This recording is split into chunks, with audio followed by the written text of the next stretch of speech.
Magandang gabi po sa ating lahat. Welcome po sa aming channel, The Fishing and Cooking Couple Makes Vlog.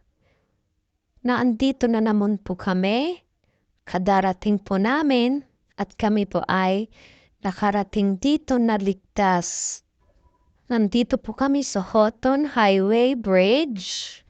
At dito po kami mamiwas ng magdamagan.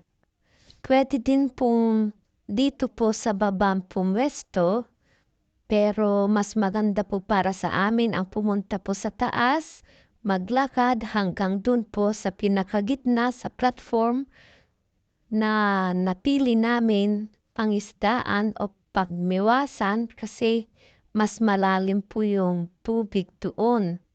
Kaya minabuti naming lakarin ito papunta po sa taas at akyatin ang ilang steps po ng hagdan.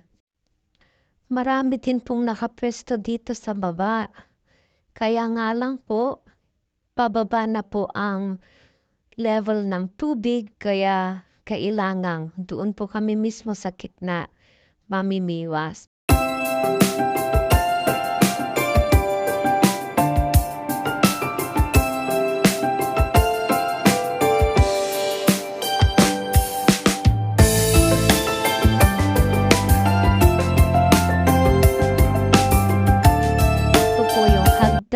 Na aakyatin po namin ni ka-partner Maron hanggang sa taas at lakarin ang pasilyo na ito papunta po sa gitna ng tulay kung saan naandon ang platform.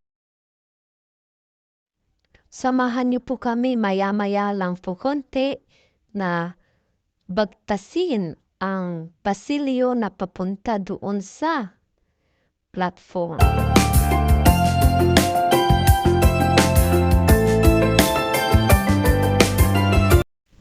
Nauna na po ako dito sa taas na umakyat. Si ka-partner naman po ay nasa baba para iakyat dito ang mga gamit namin at nang masimulan na namin lakarin itong pasilyo na ito. Itong highway na ito ay meron po siyang nakasadya na lakaran ng tao at mga bisikleta o scooters dito sa kanyang tabi. So mayroon po silang sinadyang daanan ng mga tao at mga bisikleta para hindi po sila kasama o kumbaga maging dahilan ng traffic dito sa kalsada. Naandun po si ka-partner Maron at ito ay busy na naghahakot ng mga gamit namin na inaakyat ka dito dahil sa hagdan na ito hindi po niya maiakyat ang aming munting kariton. Kaya tara na po, simulan na po nating maglakad patungo sa aming platform na pangisdaan. So madami rin pong mga iba't ibang lahi na napunta dito sa fishing site na ito. Hindi lang po mga Asian, pati po mga puti na taga rito at mga taga-ibang karatig lugar din po dito. Kaya halina po kayo, samahan niyo po kaming lakarin ang pasilyong ito hanggang sa may platform sa gitna ng tulay. So tara na po, magkita-kita po tayo doon sa gitna ng tulay kung saan naandon ang platform na pwesto ng aming pangisdaan. Si ka-partner Maron, nauna na pero kailangang sa gitna po ng pasilyo siya dadaan dahil yung dalawang gilid po ay daanan po ng bisikleta at daanan po ng scooters. Kaya para hindi po magkaroon ng disgrasya o anuman po na mangyayari dito po sa ating pinuntahan, kailangan nating sundin ang rules ng bridge na ito. So dito po sa aming left side, dyan po dadaan ang mga scooters at dito naman po sa right side, yung mga bisikleta na dumadaan dito. So, ang lugar po namin ay talagang sa gitna po lamang.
Hi. Have you got some fish?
At ngayon ay nandito na po kami sa aming fishing site, dito po sa gitna ng tulay, sa napakagandang platform po ng highway na ito. So, samahan niyo po kaming mamiwas ngayong gabi at sana mapiyayaan po kami ng maraming isda para may maiuuwi po kaming stock po sa aming bahay. So, marami po kaming nadatnang mga tao dito, iba't ibang lahi. Mas marami po ang mga incheck na namimiwas dito kesa po yung mga puti. So, halos lahat po ay Asians. Asian ang mga namimiwas dito sa lugar na ito. So, maya-maya lang po konti kapag na-set up na ni ka-partner Maron ang kanyang mga fishing rods, ay isa-isa na niya po itong ihahagis sa gitna. Kaya po antabayanan niyo po yung maipapakita namin sa inyo kung gaano karami ang aming makukuha ngayong gabi para sa maiuwi naming stuck sa bahay. So, maraming salamat po sa nanood po ng hanggang simula at hanggang dulo ng aking video. So maraming salamat sa lahat po ng hindi pa po nakasubscribe sa aming channel. Please subscribe po ang aming channel, The Fishing and Cooking Couple Mix Vlog. Click na rin po yung notification bell all para laging updated po kayo sa aming mga videos. Huwag din pong kalimutang i-like, mag-comment at i-share para po mas makikita po ng karamihan ang aming mga videos. So maraming salamat po. Magandang gabi po sa inyong lahat. Hanggang sa muling video. Bye-bye!